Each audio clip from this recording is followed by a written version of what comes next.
जिंदाबाद जिंदाबाद जिंदाबाद इंकलाब जिंदाबाद जिंदाबाद जिंदाबाद पुलिस प्रशासन होश में आओ होश में आओ होश में आओ पुलिस प्रशासन होश में आओ होश में आओ होश में आओ पुलिस प्रशासन समरथ में न कछु दोष गोसाई रवि पावक सुर सर की नाई। महाराज तुलसीदास जी के द्वारा रचित इस दोहे के साथ आप बेगूसराय के एमरजेडी प्रसंग में आ सकते हैं। मैं इसलिए इस चौपाई को यहाँ पर लाया हूँ क्योंकि मैं लगभग 3 दिन से जो घटनाक्रम देख रहा हूँ उसके ऊपर बात हुआ कुछ कहने पर वैसे अपने तमाम आदरणीय दर्शकों से मैं करबद्ध क्षमा चाहता हूँ कि कई महीनों के बाद खबर संकलन कर रहा हूँ। अगर इसमें कुछ खामी हो क्योंकि मामला प्रशासन छात्र और शिक्षाविदों से संबंधित है। तमाम लोग शिक्षित हैं, समर्थ हैं, प्रखर हैं और इनके द्वारा न्याय नहीं मिल रहा है, यथोचित कार्रवाई नहीं हो रही है, तो मैं खेद व्यक्त करने के लिए आया हूं। एमआरजेडी जो कि अब शहर का एक प्रतिष्ठित शिक्षा संशिक्षण संस्थान बन चुका है, वहां के शिक्षकों के द्वारा विद्यार्थियों को, छात्रों को पीटने का मैं तस्वीर और वीडियो देखा जो काफी निंदनीय और घृणित है। ऐसे मामले में आरोपित के ऊपर धारा लागू होता है। मामला यदि अदालती है तो ये ट्रायल का मामला है, लेकिन प्रशासनिक गतिविधि में यहां गिरफ्तारी तो अति आवश्यक है, अति आवश्यक गिरफ्तारी। यदि यहाँ गिरफ्तारी नहीं हुई है तो हम इसलिए तुलसीदास जी महाराज के इस चौपाई को यहाँ पर लेके आए हैं कि समरथ में न कछु दोष गोसाई रवि पावक सुर सर की नाही। आप सिर्फ कोई बात करता है,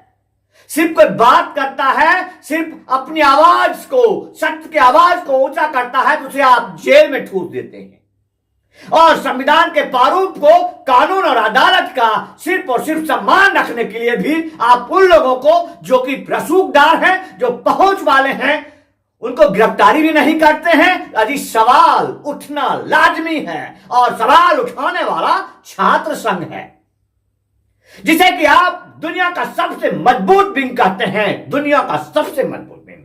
हालिया उदाहरण में बांग्लादेश का तख्ता पलट करने वाले यही छात्र हैं जो किसी भी देश की रीढ़ होते हैं और वहां की तकदीर यही लिखते हैं। अगर इनसे आपको डर नहीं लगता है, मुझे लगता है कि आप शासन और प्रशासन चलाने योग्य नहीं है, शासन और प्रशासन चलाने योग्य नहीं है। आप तस्वीरों में, वीडियो में कुछ छात्रों को देख रहे हैं, वो छात्र सिर्फ और सिर्फ बेगूसराय से नहीं है। मैं देख रहा हूं कि बेगूसराय का ऐसा कोई दल, ऐसा कोई संगठन या ऐसा कोई छात्र विंग नहीं है जो कि गिरफ्तारी की मांग नहीं कर रहा है। ऐसा पहली बार हो सकता है हुआ होगा बेगूसराय में जो किसी मुद्दे पर तमाम छात्र संघ और तमाम जो शोषित पीड़ित लोग हैं वो एक सुर में आवाज उठा रहे हैं और गिरफ्तारी नहीं।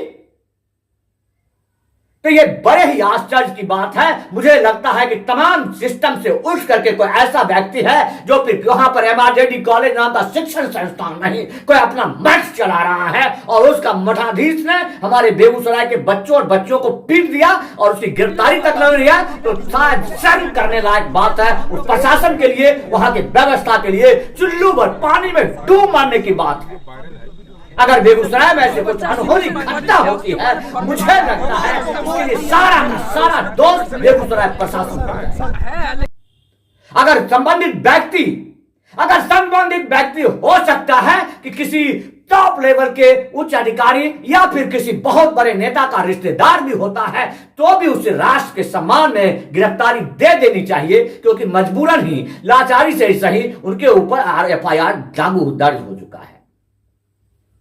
अगर ऐसे में भी कानून का सम्मान नहीं होता है तो मैं कहूंगा कि छात्र संघों को शांति ढंग से वार्ता करनी चाहिए। बहुत लोग उग्रता की धमकी दे रहे हैं, बहुत लोग बेगूसराय बंद करने की बात कर रहे हैं। मुझे लगता है कि बेगूसराय बंद करने की बात नहीं है, लेकिन शांतिपूर्ण ढंग से थाना, एसपी साहब का घेराव आपका एकदम उचित अधिकार है। आप इसका प्रयोग कीजिए। आप बेगूसराय को बंद मत कीजिए, यातायात को बाधित मत कीजिए, लोगों को परेशान मत कीजिए, इसको क्या बोलते हैं, गाड़ियों को मत जलाइए, दुकानों को मत जलाइए, लेकिन शांतिपूर्ण ढंग से, लोकतांत्रिक ढंग से एक नए रूप रूप से, जिसका रूप का आधार मैंने आपको दिया कि मैंने 32 दिन और 50 दिन का 2 अनशन किया, जो कि बहुत ही खूबसूरत रहा। मुझे आत्मा से संतुष्टि है कि मैं आजाद हूं और जेल के अंदर भी बैठ करके अनशन कर सकता हूं। तो आप स्वतंत्र हैं, आप हमारे देश के भविष्य हैं, आपको रोड पर आना चाहिए, एकत्रित होकर रोड पर आइए, इसी तरह एक साथ मिलकर आइए। मैं आपके साथ हूं। जय हिंद।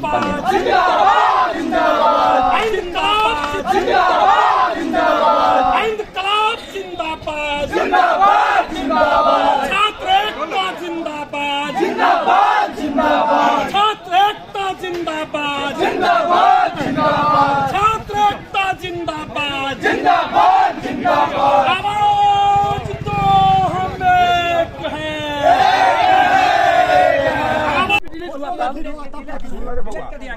फुटेज में हम लोग भी एक रहेंगे, सेकंड, तब देखिए। ये अपना फुटेज है, हमारे पुलिस पदाधिकारी 112 में लगे, सारा वीडियो वायरल है।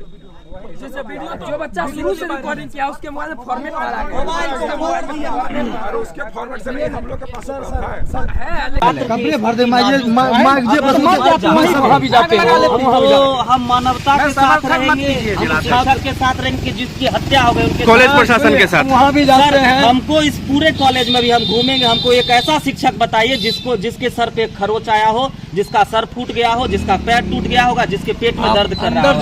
हम घूम लिए सर, सब मुस्टंडा है सर। 70 साल का जो यहाँ पर शिक्षक है ना, लात से मार रहा है। लात से मार वीडियो में 2 कुर्ता रखा हुआ है। सर आप घींची में कीजिएगा, हम देखिए सर जान नहीं बचाएंगे। जी सर, उसी बच्चा का खून है। दूसरा कुर्ता नहीं है, उसी बच्चा का सर होगा। 70 साल का शिक्षक लात से मार रहा है।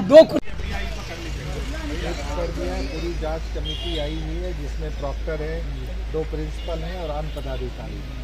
सारा जो एग्जाम की जो प्रक्रिया थी, से कॉलेज में इस कॉलेज ने उसमें गलती की है। वो बच्चा 4 दिन तक एग्जाम दिया और 5वें दिन ऐसी क्या हो गया कि उसके साथ ऐसी घटना हुई है। इन सारी चीज़ों की जांच कर रहे हैं। साथ ही साथ पुलिस पदाधिकारी भी अंदर में सारा वीडियो फुटेज का लिया जा रहा है वहाँ से, और लेकर और जो कार्रवाई है, जो लोग दिख रहे हैं फोटो लेंगे अखबार के माइक हटाइए सुनिश्चित।